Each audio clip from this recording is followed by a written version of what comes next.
Hello, you are listening to In My Words. The book I am reading from is titled The Monster We Call Dad by D.A. Riles. This book is not intended for young readers. After each reading session, I will show or discuss a various topic of interest. Leaving a comment will help my videos get noticed more and allow other people to view them. Also, purchasing one or all three of my books will be very helpful. My newest book is out, titled The Sensitives. You can find it at Amazon.com under The Sensitives by D.A. Riles. Thank you for your time and consideration. Chapter 44, Sunday Paper. As Scott grew older, his determination for self-preservation took over. He was tired of being hungry and not having any of the necessities in life. When he found out that he could earn money delivering the Sunday paper once a week, he leaped at the chance. It was the biggest, heaviest, and most read newspaper of the entire week. It had the most ads, coupons, and weekly TV guide in it. Many people subscribed to the Sunday paper. Scott started his route in the summer and continued on as winter progressed, determined to follow through with delivering the paper, wanting and needing the money for his own happiness. By 4 a.m., the Sunday papers were dropped off at the front door. By 5 a.m., Scott would be ready to deliver the papers. People wanted their Sunday papers no later than 7 a.m. or 8 a.m., for they wanted to peruse the papers while having breakfast. Scott stacked up the papers and placed them into the cloth bags that were given to him for the route, never complaining about how the weather turned out on the day of delivery. He didn't even complain about how long the route took. He simply just did it. With money came freedom. With freedom came happiness. On very rare occasions, Joe, Sissy, and Sarah would help. Today wouldn't be one of them. With papers in tow, Scott left the warmth of the house and entered into the dark, cold, and biting winds. Mom woke up just in time to hear the sound of the front door shutting softly. Coming from the warmth of her bed, she peered into the living room, then went to the frost-covered window and looked out into the darkness. She could barely make out her son's small silhouette. Because of it being a winter's day, the morning sun would not shine for a couple more hours. Knowing how bad the weather was, when she had come home from work around 2 a.m., she went into the kitchen and turned the radio on to listen to the news. "Today's weather is going to be a frigid one," she heard the announcer say. "Be sure you take extra precautions when outside. Check on your livestock." Mom stopped paying attention to the man's voice and looked out the kitchen window again. Gazing at the falling snow and watching the winds whip at the bare trees, she decided she would help her son with his paper route. At least she could drive him from block to block, and then he could have some protection from the cold. It was bitterly cold out that day.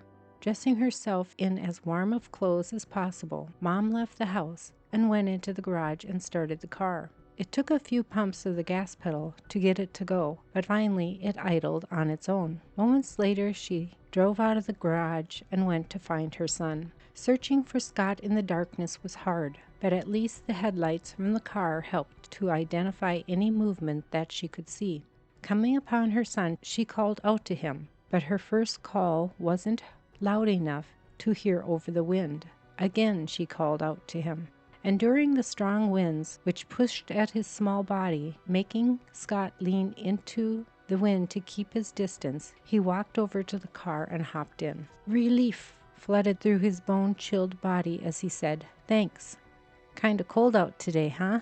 Mom replied. "Yeah," he replied simply. "It's too cold for you to be walking the entire route. I'll drive you to the beginning of each block and pick you up at the end of the block, okay?" "Okay," was Scott's reply. Scott and Mom had a strained relationship. No one except the two of them knew why, so it was never talked about. Scott just didn't have much to say to his mom, and she really didn't have much to say to her son. Large snowdrifts continued to accumulate as Scott did his best to finish his long route. Thankful that she chose to help him, Scott felt relief each time he entered into the car, even though it was only moments at a time.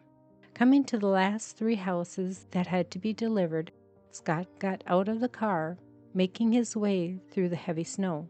The day had just begun to brighten. Slivers of sun began to peek over the snow-covered horizon. Rolling down the window of the car, Mom called out, "I'll meet you across the street."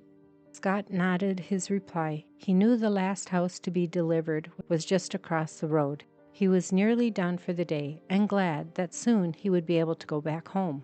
But home wasn't much of consolation, yet it would be better than being out in this weather.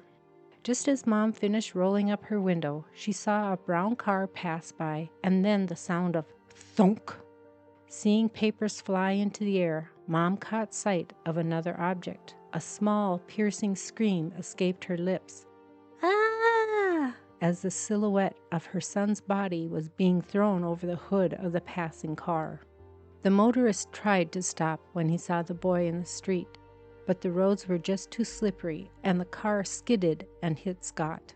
Feelings of dread ran through the heavily clothed man's body as he quickly hopped out of the now stopped vehicle. Stepping on the slick road, the man held onto the door frame as he maneuvered his way to the front of the door. Placing his hand on the hood of the car so he could keep his balance, the man in the brown leather coat and smooth brown leather gloves proceeded to the front of the car. Finally, he made it to the front grille of the vehicle where Scott lay without movement. The young boy was lying face down on the ice-slicked road. The man crouched down slowly, assessing the situation at hand.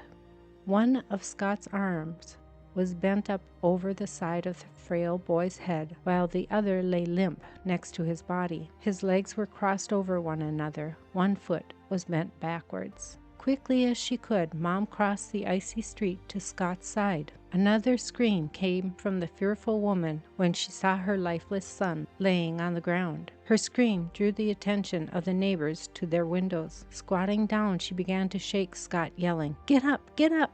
Placing an expensive gloved hand on Jane's shoulders, the man said calmly, "He might have broken bones. You shouldn't shake him." "He needs to wake up," Mom said with imploring eyes. "Let the ambulance handle it."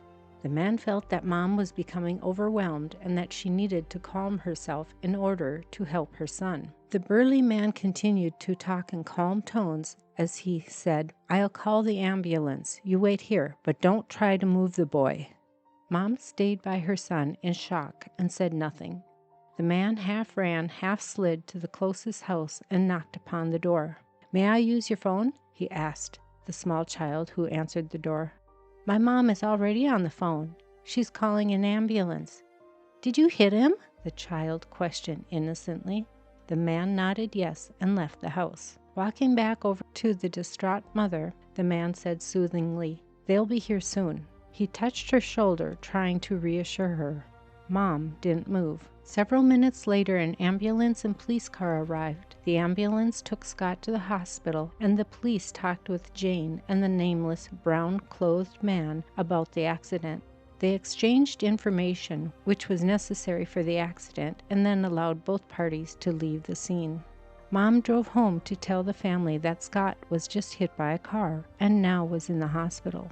Dad was home and started to argue with his wife as the two walked out the door to check on the condition of their son. Sarah, Sissy, and Joe stood in the living room looking at each other in disbelief. "Do you think Mom is telling the truth?" Sarah asked Sissy. "I think so, 'cause Scott's not here." "But how could he get hit by a car?" "I don't know. It just happens," Sissy said with bitterness. "But it's so cold out today. No one is around. How could someone not see Scott in the road?" Sarah said with hesitancy. "I don't know. Stop asking me stupid questions," Sissy replied with irritation. "Go play with Johnny and Melody." Sissy walked away from her clingy little sister. Much later that night, Mom and Dad came home, but Scott wasn't with them. "Where's Scott?" Sarah asked.